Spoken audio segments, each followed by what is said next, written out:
तस्य ज्ञानाञ्जनशलाकया चक्षुरुन्मीलितं येन तस्मै श्रीगुरवे नमः। मूकं करोति वाचालं पङ्गुं लङ्घयते गिरिं यत्कृपातमहं वन्दे श्रीगुरुं दीनतारणम्। आजानुलम्बितभुजौ कनकावगातौ संकीर्तनैकविकरौ कमलायताक्षौ विश्वम्भरौ द्विजवरौ युगधर्मपालौ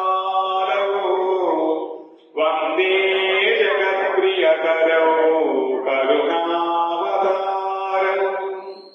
वंशीविभूषितकरान्नवनीरदाभात् पीताम्बराधरुणबिम्बफलाधरोष्ठात् पूर्णेन्दुसुन्दरमुखादरविन्दनेत्रात् कृष्णात् परं किमपि तत्त्वमहं न जाने। राधे वृन्दावनाधीश्री करुणामृतवाहिनी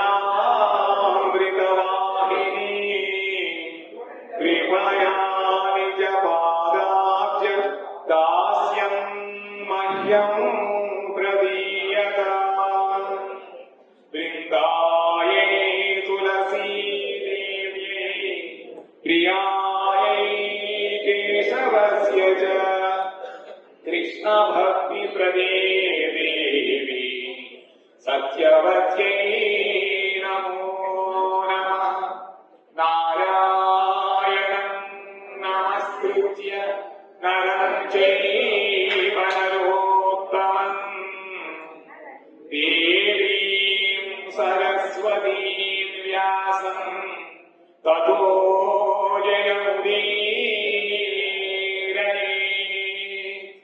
श्रीकृष्ण चैतन्य प्रभु नित्यानंद श्री अद्वैत गदाधर श्रीवासादि गौर भक्तवृंद। हरे कृष्ण कृष्ण कृष्ण हरे हरे हरे राम राम राम हरे हरे। పరమ పవిత్రమైనటువంటి గోదావరి నదీ తీరంలో సాక్షాత్ శ్రీమన్ మహాప్రభు తన యొక్క రసరాజ మహాభావ స్వరూపాన్ని దర్శింపచేసినటువంటి స్థలంలో జగద్గురు పరమహంస పరివ్రాజకాచార్యులు ఆచార్య భాస్కరుడు గారు శ్రీమద్ అష్టోత్తర శత భక్తి సిద్ధాంత సరస్వతి గోస్వామి ప్రభుపాదుల వారు జగత్ కళ్యాణం కోసం మహాప్రభు యొక్క సిద్ధాంతాన్ని లోకంలో ప్రచారం చేయడం కోసం శ్రీమన్ మహాప్రభు పాదపీఠము శ్రీ రామానంద గౌడీ మఠము స్థాపించినటువంటి చక్కటి పవిత్రమైన క్షేత్రంలో ఉదండి స్వామి శ్రీమద్ భక్తి సుధీర దామోదర మహారాజుల వారి యొక్క తృతీయ వార్షిక విరహ మహోత్సవాన్ని జరిపే సందర్భంలో శ్రీమద్ భాగవత యజ్ఞ కార్యక్రమాన్ని వారి యొక్క ఆశీస్సుల చేత ప్రారంభం చేసుకుంటున్నా. సచ్చిదానంద రూపాయ విశ్వోత్పత్యాదిహేతవే తాపత్రయ వినాశాయ శ్రీకృష్ణాయ వయం నమః. భాగవత అధిదేవత సాక్షాత్ సచ్చిదానందమయ విగ్రహుడు, సత్తు చిత్తు ఆనందము పరిపూర్ణంగా ఉండేటువంటి ఆ భగవంతుడు ఆయన విశ్వోత్పత్యాది హేతవే, విశ్వం యొక్క సృష్టి స్థితి ప్రళయములకు ఆయన హేతు. అంతేకాకుండా ఆ భగవంతుడి యొక్క పాదములను ఆశించినట్లయితే తాపత్రయము చిదామని సంపూర్ణంగా నాశనం చేస్తాడు. కృష్ణుడిని మనం అందరం కూడా నమస్కారపూర్వకంగా ఆయన్ని ప్రార్థిస్తూ శ్రీమద్ భాగవత మహత్యాన్ని చెబుతున్నారు. పూర్వకాలంలో ఒకసారి సూత గోస్వామి సౌనకాది మహర్షులు ప్రశ్నించారు, అయ్యా నైవిషే సూతమాసీనం అభిమాత్య మహామతి కథామృత రసాస్వాద కుశల సౌనకో బ్రవీ. భాగవతం యొక్క కథామృతాన్ని ఆస్వాదించడంలో కుశుడైనటువంటి సౌనక మహర్షి సూత గోస్వామి కన్నా చిన్నవాడు అయినప్పటికీ కూడా ఆయన భగవంతుడి యొక్క కథలను వినడానికి ఎంతో నేర్పరితనం కలిగిన వారు. వినడం కూడా నేర్పరితనం ఉండాలి అంటే మన హృదయంలో రకరకాలైనటువంటి మనం కథలన్నీ కూడా పెట్టుకుని వినినట్లయితే అందులో ఈ కథలేమి కూడా ప్రవేశించవు. కాబట్టి వినేవాడు ఎలా ఉండాలి అంటే నాకేమీ తెలియదు అనేటువంటి స్థితిలో మనం విన్నాం. పరీక్షిస్తూ విన్నాం అనుకుంటే మన పనులు జ్ఞానం అడ్డేస్తూ లోపలికి వెళ్ళదు. ఆ మహానుభావుడు సౌనకాదృష్టులందరూ కూడా మహా విద్వాంసులు, ఆచార్యులు అయినప్పటికీ ఈ భగవద్గీతను వినడంలో నేర్పడతనం ఉన్న కారణముగా సూత కోసం రక్షించారు. అయ్యా అంటున్నారు సూత గోస్వామి, అజ్ఞానాధ్వాంత విధ్వంస కోటి సూర్య సమప్రభ సూతాఖ్యాహి కథాసారం మమ కర్ణ రసాయనం. అయ్యా మీరు సాక్షాత్తు వ్యాస మహర్షి చెబుతున్నటువంటి భాగవతమని విన్నారు. ఆయన దగ్గర శిష్యుల యొక్క కారణంగా ఎన్నో శాస్త్ర విషయాలు సమగ్రంగా తెలుసుకున్నారు. ఎవరైతే ఆనుగత్యంగా ఉండి నమ్రత విధేయత లక్షణంతో కూడి ఉంటారో అటువంటి వాళ్ళకి గురువు తన యొక్క సర్వస్వ ధనమును కూడా ఇస్తూ ఉంటారు. ఆ విధముగా సూత గోస్వామికి వ్యాస మహర్షి ఈ సకల శాస్త్రముల యొక్క జ్ఞానము పరిపూర్ణంగా ఇచ్చారు. అంతేకాకుండా ఆయన దగ్గర కోట్ల కొలది సూర్యుడితో సమానమైనటువంటి తత్వజ్ఞాన ప్రకాశం ఆయనకు. కాబట్టి మీ దగ్గర ఉన్నటువంటి ఆ తత్వ జ్ఞాన సూర్య కిరణములలో మాకు ఒక కిరణాన్ని ప్రసాదించి మా హృదయంలో ఉండేటువంటి అజ్ఞాన అంధకారాన్ని పారద్రోలమని చెప్పి సౌనకాది మనుషులు చెప్పారు. ఆయన ఈ ప్రపంచంలో సూర్యుడు ఉదయించినట్లయితే సమస్త అంధకారం పోతుంది. కానీ మన హృదయ గుహలో ఉండేటువంటి అంధకారం పోవాలంటే కేవలం గురువు యొక్క అనుగ్రహం తప్ప మనలో ఉండేటువంటి అంధకారము ఆ అజ్ఞానం పోదు. కాబట్టి చెవులకు అమృతపేయంగా ఉండాలి, సారఘటితమైనటువంటి వాక్యములతో ఉండాలి. అంతేకాకుండా అది భగవత్పరముగా ఉండి మనలో ఉండేటువంటి అజ్ఞానాన్ని పోగొట్టాలి. కాబట్టి ఇటువంటి ఉపదేశం చెప్పడంలో మీరు నిష్ణాతులు కాబట్టి అది చెప్పమని చెప్పి సూత గోస్వామిని ప్రార్థించారు. భక్తి జ్ఞాన విరాగాతో వివేకో వర్తతే మహా అయా. భక్తి జ్ఞాన వైరాగ్యం ఏ విధముగా అయితే మనలో ఉజ్జీవించి వృద్ధి చెందుతూ ఉంటాయో, భగవంతుడు యొక్క మాయని వైష్ణవులు ఏ విధముగా దాటగలుగుతారో అని అడుగుతున్న పోరాడు. కలికాలంలో జీవులు తరచుగా అసుర స్వభావం పొందుతూ ఉంటారు. క్షణకాలంలో పాల్గొంటాం, నరిక్షణంలో ఎటువంటి గుణములకు దాసమైపోతామో మనం తెలుసుకోవాలి. అటువంటి రకరకాల క్లేశములతో కూడినటువంటి జీవుడు ఏ విధంగా పవిత్రుడు అవుతాడు, శుద్ధమైనటువంటి ఉపాయాలు ఇవ్వబడాలి. అంతేకాకుండా ఎక్కువ సుఖమునిచ్చే వాటిల్లో కన్నా ఎక్కువ సుఖం ఇచ్చేటువంటిది, పవిత్రము చేసేటువంటి విషయంలో కన్నా ఎక్కువ పవిత్రము చేసేటువంటిది భగవంతుడి యొక్క కథ. కాబట్టి అందరూ వింటున్నారా? ఎవరికొండలో వాడు ఉన్నారా? హరే కృష్ణ. మన మనసులా మోసం చేస్తూ ఉంటుంది. అక్కడ కూర్చొని వింటున్నట్టే వింటూ ఉంటారు. అది ఇద్దరు రకాలు మనం చేస్తాం. ఒకటి మనం ఇంటర్వ్యూ చేస్తూ ఉంటుంది, లేకపోతే అక్కడ పంపించేస్తూ ఉంటుంది. కాబట్టి మధ్య మధ్యలో భగవన్నామని చెప్పుకుంటూ సావధానంగా ఉంటూ ఉండాలి. ఏం చెప్పారు ఇప్పుడు వెళ్ళకపోయినట్లయితే అది ఫలితాన్ని మనం పొందలేము. కాబట్టి ఎక్కువ సుఖమైనటువంటి విషయములకల్లా సుఖమైన భగవత్ కథ. పవిత్రము చేసే వాటిల్లో అన్నింటిలో కన్నా గొప్పది భగవత్ కథ. కాబట్టి అంతేకాకుండా భగవంతుని మనం పొందింపజేసేటువంటిది భగవత్ కథ. అందుకనే భగవంతుడు మాటి మాటికి అవతరిస్తూ రకరకాల లీలలు చేస్తూ ఉంటారు. కేవలము సంసార చక్రమైనటువంటి జీవుడు భగవంతుడి యొక్క నామగుణ రూప లీలలు శ్రవణము కీర్తనము తప్ప ఇంకా ఎటువంటి ఉపాయము ద్వారా కూడా బయటపడలేడు. అందుకని భగవంతుడు అనుగ్రహంతో అవతరించి ఇవన్నీ చేస్తూ ఉంటాడు. అంతేకాకుండా చింతామణి పేరు వినుంటాం. ఆ చింతామణి లౌకికంలో చింతామణి ఎవరు ఏ ఆలోచన చేస్తూ ఉంటారో వాళ్ళకి అటువంటి వస్తువుని ఇస్తూ ఉంటుంది. కానీ స్వర్గలోకంలో ఉన్నటువంటి సంపదలు ఇస్తూ ఉంటుంది. కానీ గురువుల కనుక ప్రసన్నుడైనట్లయితే ఆ గురువిచ్చేటువంటి చింతామణి ఏమిటా మన ఉపగతిగలడు భగవంతుడి యొక్క రాజ్య వైకుంఠాన్ని ఇస్తూ ఉంటుంది. అటువంటి క్షమత బలము కలిగినటువంటి ఓ సూతగోస్వామి ఆ చెప్పమని చెప్పి సౌనికాది ఋషులు ఆ సూత కోసం వేడారు. అప్పుడు సూతంతుడు సూతగోస్వామి అంటున్నాడు, కాలవ్యాల ముఖాగ్రాసత్రాని సహేతవే శ్రీమద్భాగవతం శాస్త్రం కలౌ గీరేణ భాషికం. కలియుగంలో కాలం అనేది సర్పముతో పోల్చారు. సర్పము క్రమక్రమంగా అది నింపుతూ ఉంటుంది. అది పట్టుకున్న వెంటనే దాని విషము చేత ఆ ప్రాణి మోహితులైపోతుంది. ఆ విధముగా కాలము తన యొక్క దంశము ద్వారా మనని భగవంతుడి నుంచి విస్మృతి కలిగించే క్రమక్రమంగా ఈ కర్మ ఆ కర్మ వాటిలో ఉంచి క్రమంగా దిగేస్తూ ఉంటుంది. మనం ఎంతవరకు మీదకి తెలుసుకోలేదు. క్రమక్రమంగా అందరూ కూడా 60 ఏళ్ళు దాటిపోయి ఉన్నాం. అందరినీ 3 ముద్దుల కాలం ఎక్కేసింది. అటువంటి వాళ్ళు ఏ విధముగా భగవంతుడు పొందగలుగుతాడు? కలియుగములో కాలం అనే సర్పము యొక్క ముఖములు అందరూ కూడా సిద్ధముగా ఉన్నాం. అటువంటి మృత్యుభయము నుంచి మనం బయటపడడానికి శ్రీమద్ భాగవత శాస్త్రం వినాలి.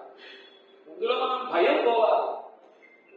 అవకాశమైనటువంటి జీవుడికి వైద్యుడికి వెళ్తే వైద్యుడి యొక్క నాటకాలనే సగం లోపం పోతుంది. భయపడినట్లయితే లోపం పెరిగిపోతుంది. అది గురువు ఏం చేస్తారు కదా, నీకు ఏమి లేదా కృష్ణనామం చేస్తాన్ని పోతాయి. అంత తేలికగా ఇచ్చేటువంటి శ్రీమద్ భాగవతం చక్కటి భగవంతుడి యొక్క పవిత్రమైనటువంటి మంగళకరమైన రుచికరమైన భగవద్ లీలలు చెబుతూ నీకేం భేమ లేదని భయం లేకపోయినట్లయితే రుచి ఉంటే మనకి ఇంకేం. డాక్టరు ఆ మత్తు మంది నుంచి ఆదరణ చేస్తారు. ఆ మత్తు మంది ఇచ్చినట్టు వాడికి శరీర ధ్యాస ఇంకా కలిగి ఆపరేషన్ భయం ఉంటుంది. అది ఎవరికి భగవంతుడు శరణ పొంది ఉన్నారో ఆ భగవత్ కథల వలన వాడికి బాహ్య నుండి జ్ఞానం పోయిన కారణంగా ఇవేమి కూడా అతనికి అంటవు. కాబట్టి మన శుద్ధి కొరకు భాగవత శాస్త్ర శ్రవణం అన్నామించినటువంటి ఉపాయం ఏమి లేదు. పూర్వకాలంలో సాక్షాత్ సుఖదేవ గోస్వామి ఈ పరీక్ష మహారాజు గారికి 7 రోజుల్లో కూర్చున్నటువంటి శాపము కలిగింది. దాంతో వెంటనే సర్వస్వము త్యాగము చేసి ఆయన సకలమైనటువంటి విద్వాంసుడిని భక్తుడిని యోగుడిని అందరినీ పిలిపించి, అయ్యా 4 రోజులు నాకు ఈ జీవిత యాత్ర సమాపనం అవుతుంది, నా ఉపాయం ఏమిటి అని చెప్పి ప్రార్థిస్తున్నప్పుడు సుఖదేవ గోస్వామి వచ్చారట. భాగవత్ కథరాసామృతములు తీసుకొని అది ఇచ్చినటువంటి దేవత ఎవరో పరిగెత్తు వచ్చారట. సముద్రం తీసుకొస్తాం, ఈ సముద్రం అంతా అమృతాన్ని తీసుకొని, అయ్యా సుఖదేవ గోస్వామి మా యొక్క ఈ అమృతాన్ని తీసుకొని మాకు నీ భగవత్ కథారసామృతామని ఇమ్మన్నారు. అది అర్థమైపోయింది. దేవతలు అసలు వీటిని ఎవరికి ఏం పెట్టరు. ఎన్నో రకములు యజ్ఞములు యాగాలు చేసినట్లయితే ఒక కాస్త అనిపిస్తూ ఉంటారు. అది పుట్టి పుణ్యాన్ని పట్టుకొచ్చారు. ఇందులో ఏదో మొదలుకుందనుకున్నాడు. నీకు అధికారం లేదన్నారు. వెంటనే వాళ్ళు మొదలకు వెళ్ళిపోయారు. అయ్యా బ్రహ్మదేవ, ఇది ప్రసిద్ధమైనటువంటి విషయం. నేనేమో ఆ దక్షిణ మహారాజు కుర్చీ యొక్క సమీపంలో ఉన్నాడు, అతనికి అనుమతిస్తాను, తీసుకోవడం లేదు.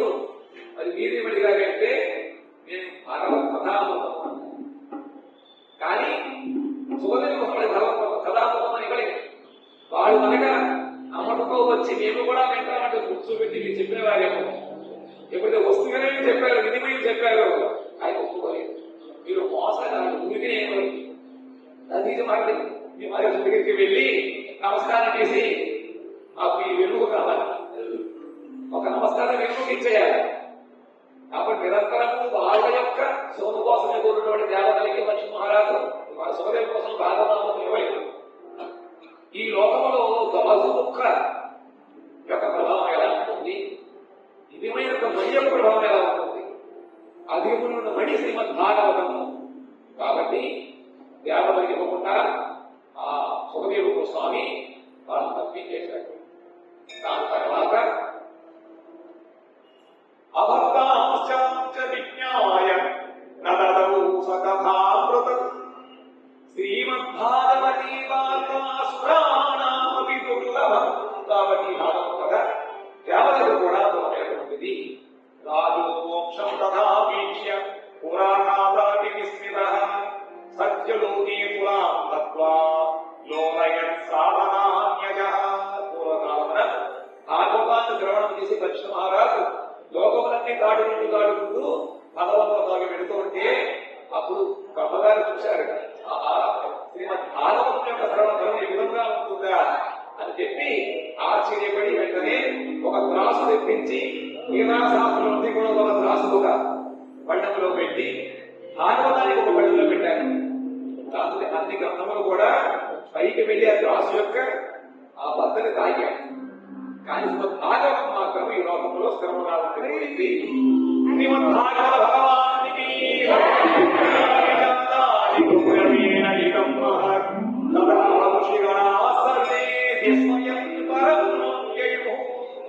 దుష్యంలో కూడా చాలా ఆశ్చర్యపోతారు. ఆ కలియుగంలో శ్రీ సాక్షాత్ భగవంతుడి భక్తి శాస్త్రం భగవన్ వలన శ్రవణం వలన వెంటనే మోక్షం కలుగుతుందని చెప్పి ఆ పురుషులందరూ కూడా నిర్ణయించారు. కాబట్టి శ్రీమద్ భాగవతాన్ని అందించినటువంటి పురాణము శ్రవణ యోగ్యమైనటువంటి ఇంకే వస్తువు లేదు. ఉంటే అయ్యా సంసారిక జంజాటములో ఉన్నటువంటి ముక్తుడు విచరణశీలు చిత్రం ఏం చెప్తున్నారంటే పూర్వకాలము ఈ భాగవతాన్ని మొట్టమొదటగా దేవర్షేకు నారదుడు బ్రహ్మ యొక్క మానసపుత్రుడైనటువంటి చతుస్సరుల దగ్గర విన్నారు. వెంటనే కృష్ణుడు అడుగుతున్నారు, నారద మహర్షి ఎక్కడా కూడా ఒక ముహూర్తంగా స్థిరంగా ఉంటాడు, అటువంటిది ఆయన ఈ భాగవతం ఏ విధంగా ఇంత పెద్ద 18,000 శ్లోకాలను మహాభాగవతాన్ని విన్నాడు, ఎందుకు విన్నాడు, దానికి కారణం ఏమిటి, ఎక్కడ జరిగింది అని చెప్పి వాళ్ళు ప్రశ్నించారు. అప్పుడు అంటున్నారు, సరే నాయన ఆ కథ మీకు చెప్తాను కాబట్టి వినమని చెప్పి సూత గోస్వామి సౌనకాలకు చెప్తున్నారు. ఏకదా హి విశాలాయ చత్వారా ఋషయో సత్సంగార్థం సమాయత దృష్టిస్తత్రనారదం. ఒకనాడు విశాలపురి బదరికా క్షేత్రంలో చతుస్తరులు సత్సంగాచ్యం కోసం వచ్చారు. ఇలా కొంచెం ఎక్కువ సమయం తీసుకుంటాను, మీరు శాంతి పడుతుంది. ఆ బదరికాశ్రమంలో చతుస్తరులు సత్సాంగత్యం కోసం వస్తున్నారు. సత్సాంగత్యం కావాలి అంటే సత్పురుషుల యొక్క సాన్నిధ్యం ఉండాలి. మిగతావి అర్చన కానీ ద్రవం కానీ ఇవన్నీ ఏకాంతంగా జరుగుతాయి. ఈ విధంగా వచ్చి వాడు చూసుకుంటుంటే ఆ బదరికాశ్రమంలో నారద మహర్షి కూర్చుని ఉన్నాడు. ఆ నారద మహర్షి మహాభాగ్యము శ్లోక సంచరణ నారద మహర్షి కనబడ్డాడు కాబట్టి ఆయన భగవంతుని కథలను తెలుస్తాయి, సత్సంగత్యం చాలా బాగా జరుగుతుంది అనుకున్నారు. కానీ దగ్గరికి వచ్చి కూర్చేటప్పటికీ నారద మహర్షి యొక్క ముఖము ప్రాణమై ఉన్నది, కాంతిహీనంగా ఉంది. వెంటనే అడిగారు వాడి, రామయ్య నువ్వు జగత్తు యొక్క జీవుల కష్టములను దుఃఖములు పోగొట్టుంటే వాడిని, నీ ముఖంలో ఇటువంటి ఆందోళనము ఈ చిత్రం ఉంది, ఏమైంది, నీకు ఏమైంది అడిగారు. ధనమేమైనా పోయిందా, అది ఇప్పుడు లేదు, అక్కడ కుటుంబం లేదు, ఆయనకే పోయిందని సవతులుకుంటే ధనం ఏమిటి, భగవద్భక్తి. వాళ్ళు లోకులు దొంగిలించే వస్తువు ఏది పెట్టుకోరు. వాళ్ళ దగ్గర ఉన్న వస్తువా దొంగలెవరు కూడా దోసుకోలేదు. వాళ్ళ యొక్క ధనం ఏమిటి,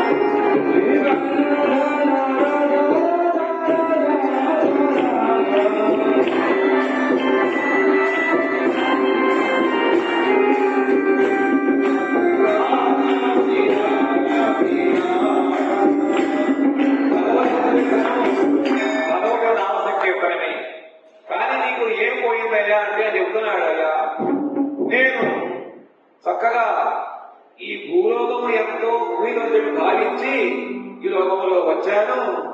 అహం తు పృథివీ వ్యాతో జ్ఞాత్వా సర్వోత్తమానిధి పుష్కరం చ ప్రయాణం చ కాశీం గోదావరీం తథా మహిళగా ఆయన ఈ లోకంలో భూమిలో వచ్చి చేస్తున్నట్ట. పుష్కరము, ప్రయాణ, కాశీ, గోదావరి, హరిద్వారం, కురుక్షేత్రం, శ్రీరంగం, సేతువంగనం మొదలైన ఎన్నో తీర్థాలని ఆయన సంచరించాడు. కానీ ఎక్కడా కూడా సంసారంగా చదవలేదు. వాళ్ళ మనసుకి శాంతినిచ్చేటువంటి తనకు ఆనందం ఇచ్చేటువంటి ఈ వ్యక్తి కనపడలేదు.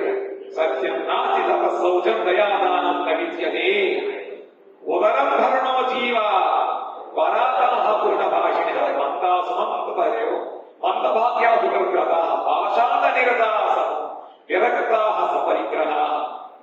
తీర్థస్థానాలన్నీ కూడా కలుషితమైపోయాయి. కొన్ని సాధువుల దగ్గరికి వెళ్ళి కాస్త చదువు విందామంటే సాధువులందరూ నామమాత్రం సాధువులైపోయారు. పూర్వకాలంలో ఎవరికి ఎంత వైరాగ్యం ఉంటే, ఎంత ఏకాంతం ఉంటే వాళ్ళని గొప్ప మహానుభావులుగా అనుకునేవాడు. కానీ ఇప్పుడు ఎంత ఎక్కువ మంది శిష్యులు ఉంటే, ఎంత పెద్దమైనటువంటి విశాలమైన ఆశ్రమాలు ఉంటే, ఎవరు ఎక్కువసార్లు విదేశం వెళ్ళి వస్తారో వాళ్ళే గొప్పగా ఉంటారు. వాళ్ళతో కూడా భగవత్ భక్తి దాదాపుగా తగ్గిపోయి ఈ విరక్తుడు ఈ విధంగా ఉంది. అన్ని ఆశ్రమాలకు ముఖ్యమైన ఆశ్రమం గృహస్థాశ్రమం. వాళ్ళ దగ్గరికి వెళ్ళితే సదాచారాయణుడు మిగతా 3 ఆశ్రమంలో కూడా వాళ్ళు చక్కగా సహాయం చేసుకోవడానికి వెళితే వాళ్ళు కూడా తల్లిదండ్రుల చూడటం లేదు, సరైనటువంటి సంసారంలో దాంపత్య సుఖం లేదు, ఆ పెద్దవాళ్ళని గౌరవించడం లేదు, ఇంకా వాళ్ళు గుర్తున్నట్టు సంతానం అమ్ముకుంటూ ఉంటారు. ఈ విధంగా చూసి అది కూడా ఆయనకి మనస్సు బాగా క్లాంతమైపోయి ఆయన వెళుతూ శ్రీ బృందావన క్షేత్రం వెళ్ళారు. ఆ బృందావనం వెళ్ళిన వెంటనే ఆయన కూడా ఆనందం కలిగింది. తర్వాత చూసినప్పటికీ ఒక యువతి తన ముందు 2 ముసలి వాళ్ళని పెట్టుకుని వాళ్ళు కొడుకుని ఉన్నారు. కూడా చాలా మంది సహచరులు సేవ చేస్తున్నారు. చూసి ఒక ఆవిడ ఏడుస్తోంది. వాళ్ళు విసురుతున్నారట. చూసి నీకు హృదయం కరిగిపోయి, సాధువులకు హృదయం గంటా కట్టగా ఉంటుంది కాబట్టి వాళ్ళ దుఃఖాలను చూసేవాడు దుఃఖం ఓర్చలేదు. దాంట్లో దగ్గరికి వెళ్దాం అనుకున్నప్పటికీ చూసిన అందరూ కూడా స్త్రీలే ఉన్నారు. విన్నట్లయితే నీకే పని అమ్మవాడు వచ్చావు అని వాళ్ళు అంటారని చెప్పి దూరంగా ఉన్నారు. వెంటనే ఆవిడ చూసి భక్తిదేవి ఒకసారి పిలిచిందిగా, ఓ భో నారద మహాదేవ క్షణం తిష్టమచ్చింతామినాశయ దర్శనం తవలోకస్య సర్వధాధరం పరం. మహాత్మా ఉండండి, క్షణకాలం ఉండండి, నా చింతను తొలగించండి. ఈ దర్శనము లోకములో సర్వ పాపాలని పూర్తిగా పోగొడుతూ ఉంటుంది. ఈ వాక్కుల చేత నా దుఃఖం కూడా ఎక్కువగా పోతుంది. మహాభాగ్యం ఉంటేనే కానీ ఈ యొక్క దర్శనం కలగదు అని ప్రార్థన అంటున్నారట. కాశీత్వం కావ్యమావు చేమానార్య పద్మలోచన వదదేవి సతిస్తారం స్వస్య దుఃఖస్య కారణం. మానవుడు ఎవరెవరమ్మా? ఈ ఉరుగురు పురుషులు ముసలివాడు నీకేమవుతారు? కామైనటువంటి ఈ స్త్రీలందరూ ఎవరు? ఈ దుఃఖముల కారణం ఏమిటి? సవిస్తారంగా చెప్పమంటే భక్తి అంటూ ఉంది. అహం భక్తి ఖ్యాత ఇమౌ మే తనయౌ మదౌ జ్ఞాన వైరాగ్య నామానౌ కాలయోగేన చంచలౌ. అమ్మా, నా పేరు భక్తి అయ్యా. మీ దగ్గర సంతానము, జ్ఞానము, వైరాగ్యము చాలా ప్రభావం చేత మీ దగ్గర ముసలివాళ్ళు అయిపోయారు. నేను మొట్టమొదటి దక్షిణ భారత ద్రవిడ దేశంలో పుట్టాను, కర్ణాటక దేశంలో పెరిగాను, ఒకప్పుడు మహారాష్ట్ర వల్ల గౌరవపడ్డాను. కానీ గుజరాత్ వచ్చేటప్పటికి నాకు ముసలితనం వచ్చేసింది. ఘోరమైన కలి ప్రభావం చేత భాషను నన్ను చిన్న భిన్నము చేసేశారు. చివరికి ఈ పరిస్థితిలో నా పుత్రులు కూడా గొప్పలు తేజోవిహీనులు అయిపోయారు. నాస్తికవాదం పెరిగిపోయింది. భక్తిని ఎవరు కూడా ఆదరించడం లేదు. అసలు భక్తి లేదు, భగవంతుడైన లాభాలు ఎక్కువైపోయాయి. ఆ విధంగా కఠోరుడి వాక్యముల చేత భక్తిదేవి లాగా హింసించబడుతుంది. మహాపురుషులు చెబుతారు, ప్రకాశంగ సరస్వతి ఉన్నాడైన కాశీ క్షేత్రంలో వాడు నన్ను నిరంతరము వాడి మాటల చేత గాయపరుస్తూ ఉన్నాడు. అతని కుటుంబాన్ని ఇచ్చాను, అయినా కూడా ఆయనకు బుద్ధి రాలేదు అని మహాపురుషుడు. కాబట్టి భగవంతుడు యొక్క రూపము లీలను నిత్యమని చెప్పి ఎవ్వరు కూడా స్వీకరించరు. ఆయన వల్ల భక్తి యొక్క గౌరవం తగ్గిపోయింది. కానీ అవన్నీ తిరిగి వచ్చినప్పటికీ, బృందావనం జరిగినప్పటికీ బృందావనం యొక్క ప్రభావం చేత గౌరవం తిరిగి వచ్చింది. కానీ జ్ఞాన వైరాగ్యములు మాత్రం నా పిల్లలు కూడా భావతత్యము చేత పడుతున్నారు చెప్పిన బృందావనం వచ్చినప్పుడే నుంచి వాళ్ళ సందర్భం కలిగినది. కానీ ఇదం స్థానం పరిత్యజ్య విదేశం గమ్యతే మయా, కాబట్టి ఈ లోకంలో ఉండదయా, నేను ఈ స్థానం వదిలిపెట్టి వెళ్ళిపోతానంటుంటే ఆవిడ నాలుగు వెళ్ళిపోయినట్లేదు. ఇక లోకం ఏమవుతుంది? అందరూ కూడా విదేశం ఉంటున్నారు. ఈ దేశంలో ఉంటే అవి గుర్తింపు రావడం లేదు. అందరూ ఫారిన్ వెళ్ళొస్తాయి కానీ అవి కూడా గుర్తింపు రావడం లేదు. విదేశం వెళ్ళి రావాలి. ముందుగా వెళ్ళిపోయినట్టయితే ఏమవుతుంది? తప్పకుండా దీనికి ఉపాయం ఉంది అని చెప్పి ఆయన పేరులుక్త సదాచారో యోగ మార్గం ప్రతి సంవత్సరం కూడా క్రమక్రమముగా ఈ భూదేవి భారం అయిపోతుంది ఆదిశేషుడికి. ఎందుకుట మానవులందరూ కూడా వాళ్ళ ధర్మాలను చెల్లిస్తున్నారు. ఎవరి ధర్మం వాడు చేస్తున్నారు. ధర్మాన్ని ఆచరించినట్లయితే లోకంలో ఎవరికి ఎటువంటి ఇబ్బంది ఉండదు. కానీ ధర్మమును వదిలిపెట్టినట్లయితే అది మనకి భూదేవికి కూడా ఎప్పుడు జనుల కపటతో ఉంటుంది, దుష్టులైపు అసతులైపున్నారు, అఘాసులైపోతున్నారు. అందరూ కూడా వర్షే క్రమాజ్ఞాత అంబరం నాటి దృశ్యతే క్రమక్రమంగా ఈ లోకములో సంవత్సరముకి ఈ మంగళమైనటువంటి తగ్గిపోతున్నాయి. పూర్వకాలం 30 ఏళ్ల కింద చూసినట్లయితే ఎన్ని వ్రతములు, ఎన్ని అనుష్ఠానములు, ఎంత సంతోషంగా ఉండేది హిందూ సమాజం అంతా కూడా. 30 సంవత్సరములు త్వరగా మొత్తం అంతా కూడా అన్ని కూడా పూసుకుపోతున్నాయి. ఏమి ఒక పండగ లేదు, ఒక ఇది లేదు, అన్ని కూడా పోతున్నాయి. అది ప్రభావం. కాబట్టి ఇప్పుడు ఈ భూలోకము స్మృతురాయి కాదు, చూడడానికి కూడా యుగము కాకుండా పోతుంది అని మహాత్ములు అంటున్నారు. ఎక్కడో శుభం ఎక్కడ కనబడటం లేదు. బృందావనస్య సంయోగ పునస్తత్వం తరుణేన ధన్యం బృందావనంతేన భక్తి నృత్యతి యంత్ర బృందావన యొక్క సంయోగము చేత ఇప్పుడు మరలా నువ్వు చక్కటి ఈ యొక్క యవనులు పొందాలు. అక్కడ అంతటా కూడా భక్తి నృత్యం చేస్తూ ఉంటుంది. అడుగుడుగున కూడా భగవంతుడి యొక్క ఆలయము, అడుగుడుగున భగవంతుడి యొక్క ఆరాధన. అది మొలిలాగే బృందావన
Hallelujah.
లభించింది. ఈ విధంగా కలియుగంలో ఉండేటువంటి అధర్మం అంతా చూసేటప్పటికీ ఆవిడ అడిగేది భగవంతుడు కరుణామయుడు కదా, మరి ఆ ధర్మాన్ని చూసే ఇంతగా కలియుగాన్ని ఇక్కడ ఉండనిచ్చాడు అంటే, అయ్యా నారదుని యొక్క వాక్కులు కదా నాకు చాలా శాంతి కలిగిస్తుంది నారదుడు అంటాడు అన్నమాట. భగవాను ఈ భూలోకంలో వదిలిపెట్టి పెట్టినప్పుడు సర్వసాధారణ కూడా కలి యొక్క బాధ ప్రారంభమైనప్పటికీ కలియుగంలో ఒక్క సారమైనటువంటి చక్కటి గుణము ఉంది. ఆయన సాధగ్రహం కాబట్టి ఇది దోషాలు ఉన్నప్పటికీ కూడా భ్రమరం వల్లే సాధగ్రహం కాబట్టి రాజు ఆ కలియుగాన్ని బంధించకుండా కలిపురుషుడిని అట్టే పెట్టాడు. ఎందుకంటే యత్ఫలం నాసి తపస యోగేన సమాధీన తత్ఫలం లభతే సమ్యక్ తలౌ కేశవ కీర్తన. భగవంతుడి యొక్క కీర్తన చేసిన కారణంగా మిగతా యుగంలో ఏ సాధన చేయడం వల్ల మనకి ఫలితం కలిగాడో అవన్నీ కూడా ఈ కలియుగంలో కేవలం నామసంకటం ద్వారా కలుగుతాయి అని చెప్పి ఆయన నామసంకటం చేయమని చెప్పారు. అప్పుడు భక్తిదేవి ఈ యొక్క మహోదం చేత నాకు చాలా శాంతి కలిగింది, నువ్వు చక్కగా ఈ యొక్క ఉపదేశం చేత ధ్రువుడికి ప్రహ్లాదుడికి భగవద్ దర్శనం కలిగించావు. మా పిల్లలకి ఏ విధంగా ఈ తిరిగి మళ్ళీ యుక్క వయసు వస్తుందో దానికి ఉపాయాన్ని ఆలోచించమంటే అప్పుడు ఆయన ఆలోచించి చక్కగా నీకు ఎటువంటి నువ్వు దుఃఖించవద్దు, తప్పకుండా భగవంతుడు మన సన్మార్గం చూపిస్తాడు అని చెప్పి ఆయన చెబుతుంటే బద్ధాంజలిం త్వం మృష్టం కరోమీతి చైకదా త్వాం దదాత్యామయా కృష్ణో మద్భక్తాన్ పోషయేతి స. అప్పుడు ఒకనాడు భక్తిదేవి ఆలోచించిన తర్వాత, అయ్యా నన్నేం చేయమన్నావంటే నా భక్తులు పోషిస్తామని చెప్పి నేను ఆజ్ఞాపించాను కాబట్టి ఎక్కడెక్కడ నీ భక్తులు ఉంటారో అక్కడ చక్కగా నువ్వు వర్ధిల్లుతూ ఉంటావు. అక్కడ కూడా వాళ్ళలో జ్ఞానము వైరాగ్యము భగవత్పరంగా ఉంటాయి కాబట్టి ఎటువంటి దుఃఖము నీకు మొదలు అవసరమైందని చెప్పి ఆయన బయలుదేరాట. ఆ సోదవోసని ఈ విధంగా సౌనకాదృష్టి చెబుతున్నాడు. ఆయన నారద మహర్షి ఆ జ్ఞాన వైరాగ్యం పునరుజ్జీవితం చేయడం కోసం అని చెప్పి వాటికి పిలుస్తున్నారు. అయ్యా జ్ఞానమాలే త్వరగా మేలుకో, వైరాగ్యంగా మేలుకో అని చెప్పి ఆయన కూడా వాళ్ళ కదలలేదు. వేదాంతం పనిచేశారు, వేదాంత దోష గీతా పాఠము అవన్నీ చేసినప్పటికీ ఏదో కష్టముగా కళ్ళు తెరిచి భూమాన్ని మళ్ళీ పడిపోతున్నారు. ఇదంతా చూసి ఇప్పుడు ఏం చేయమని ఆలోచిస్తుంటే వ్యోమవాణి తదైవ భూమాని ఋషియేత్యవాదాని ఉద్యమ సఫలస్యేయం భవిష్యతి అసంశయ. మహర్షి దుఃఖించవద్దయ్యా, ఈ ప్రయత్నం తప్పుగా భరిస్తూ సందేహం లేదు. దీనికి నువ్వు సత్కర్మని ఆచరించాలి. అది చేసినట్లయితే నీకు ఈ జ్ఞాన వైరాగ్యం మళ్ళీ అవి పూర్వమైన ఉండేటువంటి ఆ జవనం పోతున్నాయి. దీనిని మహాత్ముడు చెబుతా సత్కర్మ ఏమిటో అని చెప్పి ఆయన బయలుదేరాక అందరికి అడుగుతున్నారు. ఎవరైనా సత్కమైపోతున్నారు. కొంతమంది ఏమో నారద మహర్షులు సంసారి మహాజ్ఞాని, ఈయనకైతే నిమిషం మనకైనా తెలుస్తుంది కూడా తప్పించుకుంటున్నారు. చివరిగా ఆ విధంగా నేను ఇవన్నీ కూడా ఇక్కడ బద్రీనాథం వచ్చాను, దైవాలను మీకు కాదు దర్శనమిచ్చారు కాబట్టి నాకు ఈ విషయం చెప్పమంటే అప్పుడు శ్రీకృష్ణుడు చెప్తున్నారు అన్నమాట. ఇవి సిద్ధేనా, దీనికి భాగవత సప్తాహ విధి అని ఒకటి ఇది పూర్వం నుంచే ఉంది. చక్కగా ఈ భాగవతం కనుక 7 రోజులు మనం వినిపించినట్లయితే వాళ్ళందరూ కూడా చక్కగా మీరు పడ్డారు. మా చింతాంకురుదేవ విషయ హర్షం చిత్తే సమావహ ఉపాయ సుఖసాధ్యో అత్ర వర్తతే పూర్వయేవహి. సుఖమైనటువంటి ఉపాయం పూర్వం నుంచే కూడా నిర్ణయించబడినది. నువ్వు మహాధన్యుడివి, విరుద్ధులు శ్రేష్ఠుడు, భగవంతుడు శాస్త్రమైనటువంటి మార్గం భగవద్భక్తులు చూపిస్తూ ఉంటావు, భక్తి యోగములకు భాస్కరుడివి. నీవు భక్తి కొరకు ఏ ప్రయత్నం చేస్తున్నావు అది చక్కగా భగవద్భక్తుడే వాడు దాన్ని ఆమోదిస్తాడు. ప్రపంచమంతలో కూడా అనేక మార్గాలను కూడా నిర్ణయించారు. అవన్నీ కూడా స్వర్గమును ఈ లోకమును సుఖాన్ని కలిగిస్తూ ఉంటాయి.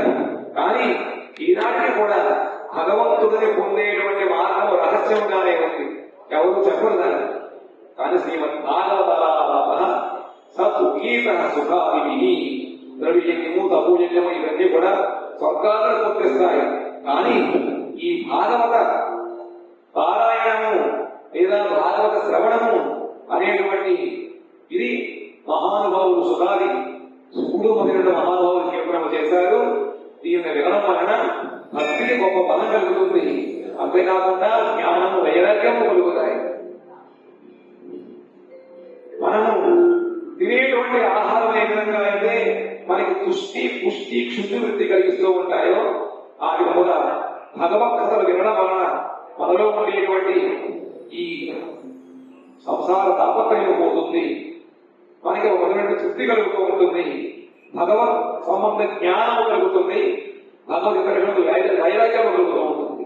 కాబట్టి ఎవరైతే ఈ విధంగా భగవద్గీతలు వింటూ ఉంటారో వాళ్ళలో భక్తి జ్ఞాన వైరాగ్యములు మూడు కూడా మేలుకొంటాయి. ప్రతి వ్యక్తి హృదయంలో కూడా ఆ భగవంతుడు తెలియజేస్తూ ఉంటాడు అని చెప్పి అంటే అన్నాడు నాగా మనిషి, నేను వేళంతా చదివాను కింద భాగవతాన్ని చదివాను. అయినప్పటికీ కూడా వాడు మేలుకోలేని ఈ భాగవతం వింటే వాడు ఏమన్నా మేలుకుంటారా అంటే భాగవతము వేదాంతముల యొక్క అన్ని యొక్క సారము చక్కెర ఆ చెరువులో దీపంగా ఉంటుంది.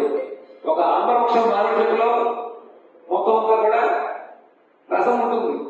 కానీ రసాన్ని మనం కొమ్మ ఆకులు తింటే వస్తుంది తెలుస్తుందా? అది తనంతట తాను ఫలించి మానవుడి కార్యం కాచేది కుట్టినట్లయితే దాంట్లో ఉండేటువంటి రసం ద్వారా మనకి ఆనందం కలుగుతుంది.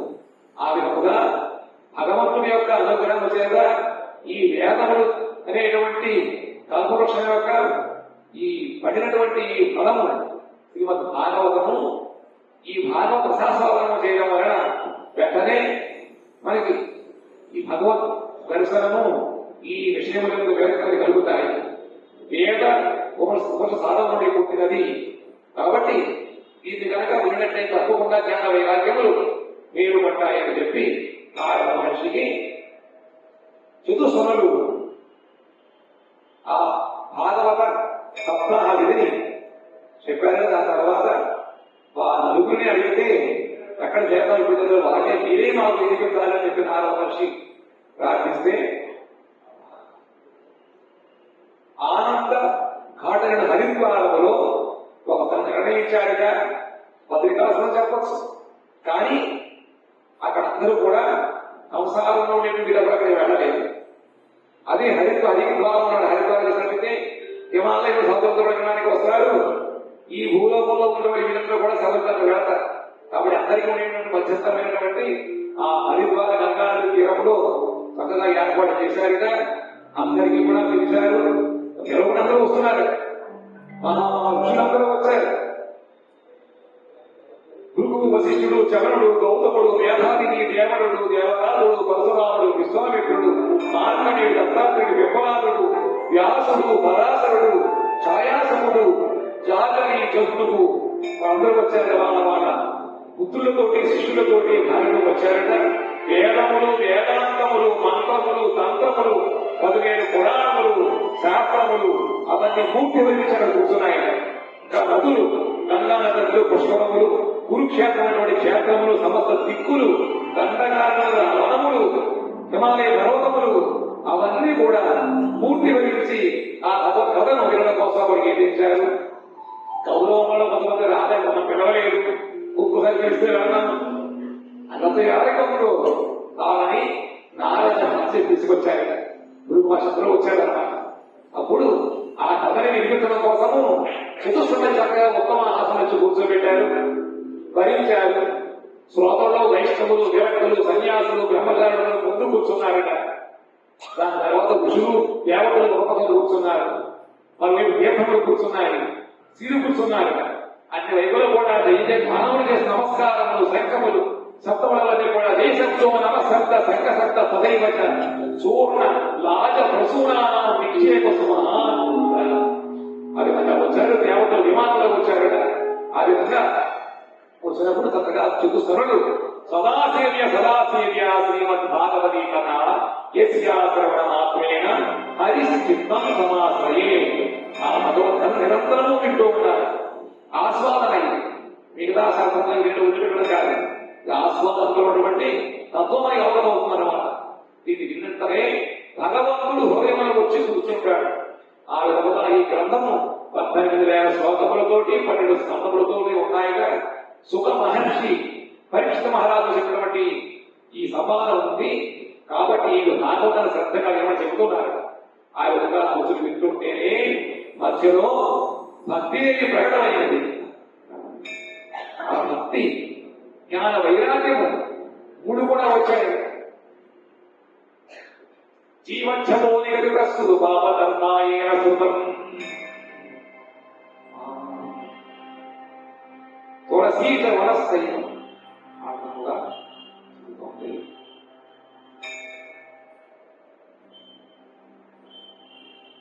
దుర్లభైవ కథాలోకే శ్రీమద్భాగవతోద్భవా కోటి జన్మ సముద్రేణ పుణ్యేనైవ లభ్యతే. ఈ భాగవతుల వలన కోటి జన్మల పాపం అంతా కూడా పోతుంది. దానికి మళ్ళీ ఉదాహరణగా చెప్పుకున్నారు.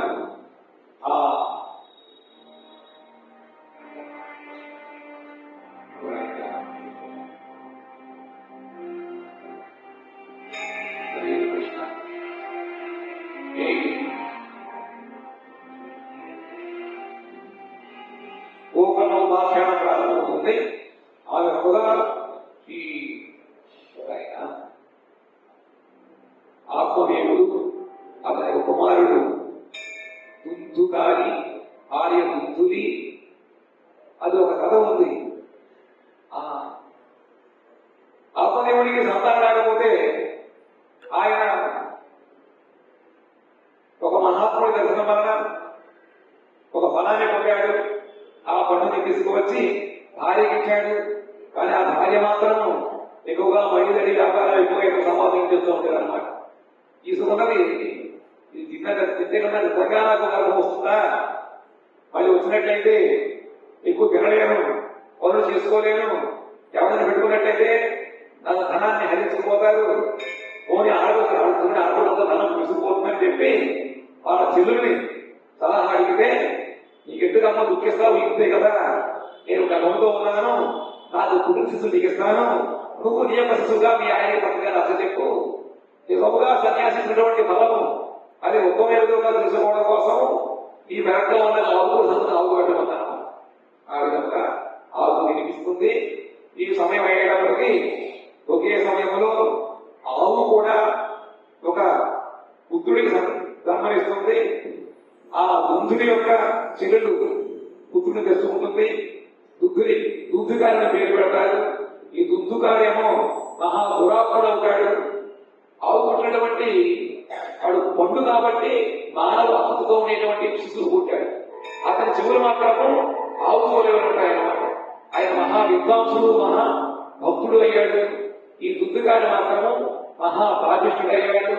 చివరికి ఈ ధర్మమంతా కూడా తండ్రి గారి పాపం మహా వైరాగ్యం వచ్చి ఆయన చనిపోదాం అనుకుంటే అప్పుడు గోకర్ణుడు అతనికేమో వేదాంతాన్ని ఉపదేశించి ఆయన ఇవన్నీ కూడా వస్తూ పోతూ ఉంటాయి కదా, భగవంతుని కాలాలు తీసుకొని పెట్టాడు అనమాట.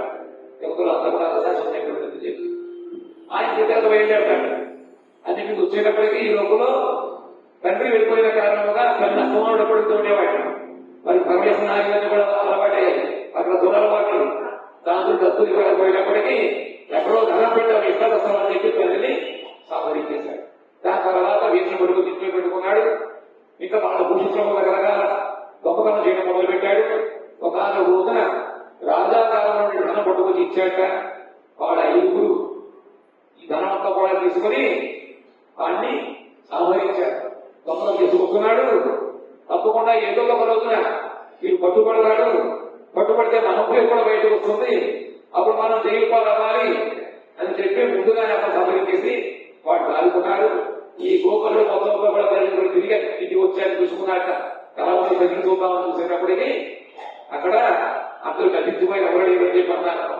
వీళ్ళంతా బాగుపడిపోయి సరే అంటే అక్కడ ఆ రాత్రికి కాస్త దాన్ని చూపించారు పడుకున్నాక ఒక రాత్రి అయ్యేటప్పటికీ ఒక ఆత్మ వచ్చిందన్నమాట. రూపం లేదు ఏం లేదు. ఒకసారి పిల్లి, ఒకసారి ఏనుగు, ఒకసారి పులి అలా కనపడుతూ తర్వాత శరీరం లేనప్పుడు ఒక శోకత లేనప్పటికీ ఏడుస్తుంటే ఈయన ఎవరయ్యాను అంటే అప్పుడు ఈ సోదరుడు నేను గుర్తుకెళ్ళంటే ఇంకా మోక్షం కలిదా నీ కోసం కోసం కైలో గుర్తుకర్మ చేశామంటే ఆ కైలో గుర్తుకర్మ చేసిన వాళ్ళనే ఉత్తరపోయేటువంటి ఆ పిండం కాదు నాది మహాపాపాత్ముని ఉద్ధరించమంటే అప్పుడు ఆయన అందరూ అడిగారుగా ఎవరు చెప్పలేవలసిన సూరికి సూర్యుడు అడిగాడు. అంటే సూర్యుడు చెప్పాడు ఎంత భాగవత శ్రవణం చేసినట్లయితే అది మోక్షం కలుగుతుందని.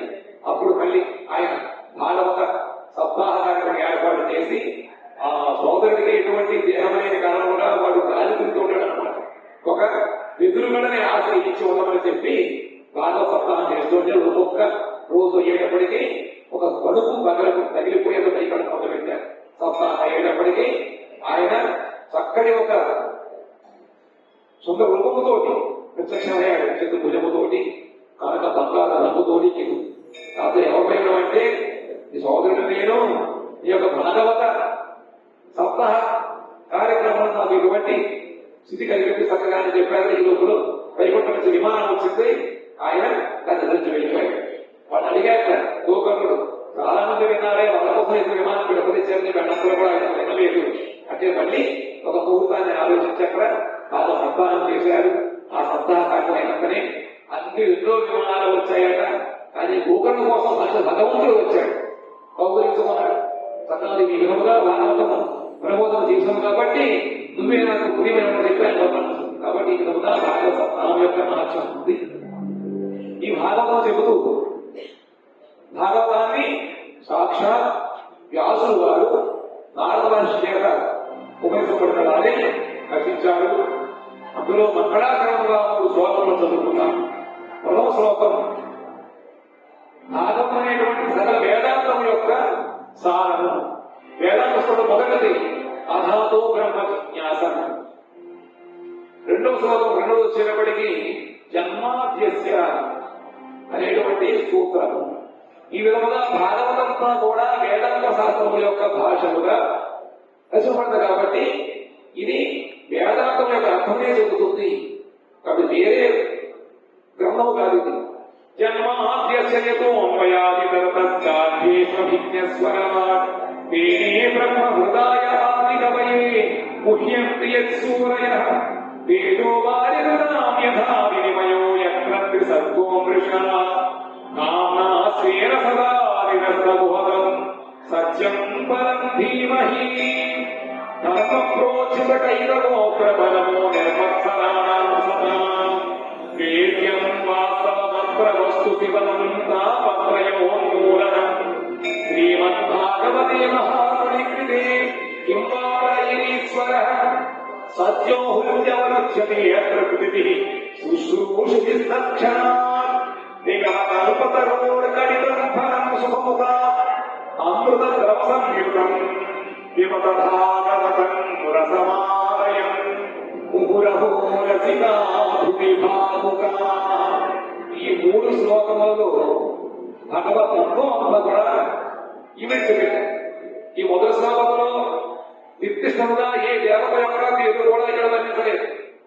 సంబంధ అభిధేయ ప్రయోజనం చెప్పుకుంటూ ఉంటారు. కిం ధ్యేయం ఎవరిని ధ్యానం చేయాలి అది మొదటి శ్లోకం చెబుతుంది. కిం ధ్యేయం ఎవరిని దానం చేయాలి రెండవ శ్లోకం. కిం పేయం దేనిని ఆస్వాదించాలి అది 3 శ్లోకం చెబుతుంది అన్నమాట. జన్మ ఆది సృష్టి స్థితి ప్రళయములు ఎవరి ద్వారా నివర్తపడుతూ ఉంటాయో ఆ భగవంతుడు సత్యం పరం ధీమహి. సత్యవస్తువు ఎవరైనటువంటి భాగవతము దశమస్కంధములో గర్భస్థుతిలో దేవతలు ప్రార్థిస్తూ ఉంటారు. త్రికాల సత్యుడు భగవంతుడు శ్రీకృష్ణుడే ఈ గ్రంథం యొక్క అధిదేవత, ఆ బలమైనటువంటి సత్యవస్తువు భగవంతుడిని మేము ధ్యానం చేస్తూ ఉంటాము. గోస్వాములు దీనిని శ్రీకృష్ణ పరముగా వ్యాఖ్యానం చేశారు. అందులో భగవంతుడు ఆయన కంసుల కారాగారంలో పుట్టిన వెంటనే అక్కడి నుంచి నందాలయానికి వెళ్ళిపోయాడు. కంసుడిని మోసం చేశాడు. అమ్మయాది తర్వాత ఆయనకు వెళ్ళి వెళ్ళాలన్నమాట. అధిక స్వర అంటారు. ఆయన గోకులంలో నివసించాడు. ఎక్కడ త్రిసర్గం వృష, త్రిసర్గము అంటే ఇక్కడ గోకులము, మధుర, బృందావనము. బృందావనము, మధుర, ద్వారకములు చెప్తున్నారు. బృందావనంలో భగవంతుడు 11 సంవత్సరంలో ఉన్నాడు. 14 సంవత్సరములు మధురలో, మిగతా 100 సంవత్సరములు ద్వారకలో ఉన్నాడు.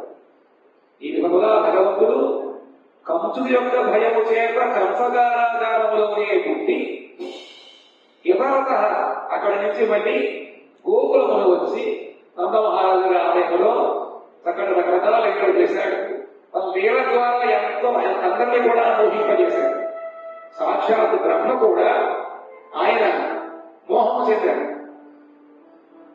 మోహం చెంది ఈ భగవంతుడు అయిన పిల్లలతోటి ఆడుకుంటూ అన్ని తింటున్నాడు. ఎగిరి లేదు, ఏమీ లేదు, మడి లేదు, ఏమీ లేదు. తను తింటున్నాడు. వాళ్ళతో కూడా చదువుకుంటూ ఉంటారు, తింటున్నారు. అదే పెడుతున్నారు.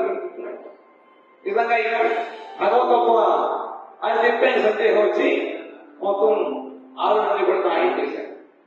అసలు భగవంతుడు తానే సృష్టికర్త బ్రహ్మ, ఈయనకి కూడా తెలుసుకోలేకపోయాడు అని చెప్పి ఈ బ్రహ్మ సృష్టి కాబట్టి సృష్టి కార్యంతో నేను మోహింపజేస్తానని చెప్పి తానే స్వయముగా అన్ని అయ్యాడు.